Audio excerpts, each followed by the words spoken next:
till heaven and earth pass away. It's kind of like what Marguerite pointed out the other day. Till heaven and earth pass away, not the yod, the smallest letter, or the kotzeve yod, the smallest mark on that letter, will pass away. And who says that it has? King Jimmy kind of dumbs it down and says they'll be called least from the kingdom of heaven. And they're going to have a janitor job there or something. When in reality, the Aramaic says they will be called the worst from the kingdom of heaven. In fact, it's the worst thing you can do, and you're not even going to be there.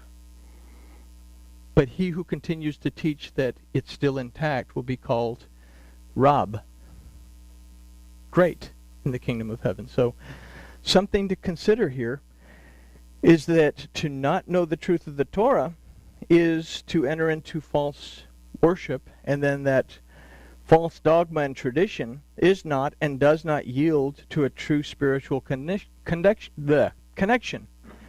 And if we can't worship in spirit, then we can't worship in truth. And it's the Father who's seeking those who worship in spirit and in truth.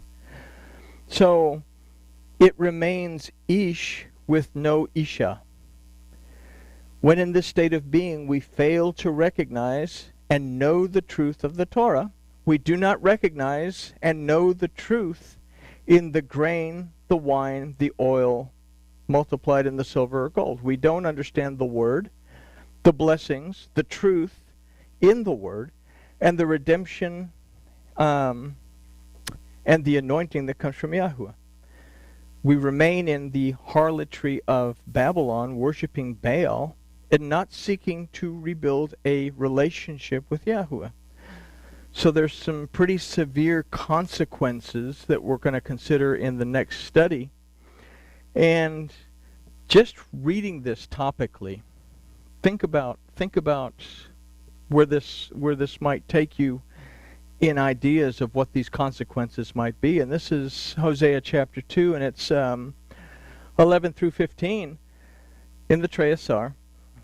It says, "Therefore I will take back my grain in the time of it, and my wine in the season of it, and I will snatch away my wool and my flax given to cover her nakedness.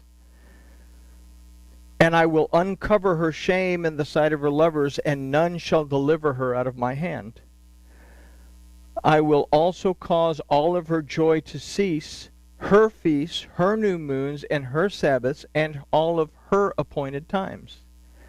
And I will lay waste to her vines and her fig trees, of which she has said, These are my hire that my lovers have given me. And I will make them a forest, and the beasts of the field shall eat them.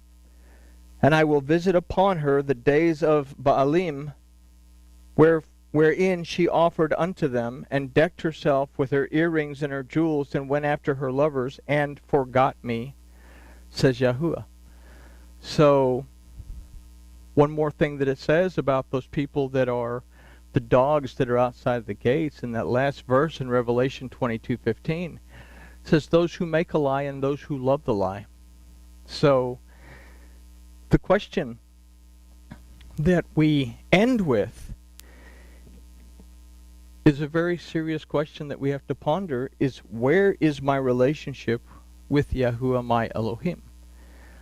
And the reason that this particular study is so key is that if we can't come to an understanding of where our relationship with Yahuwah Elohim is, we can't understand anything else, because none of it will make any sense to us.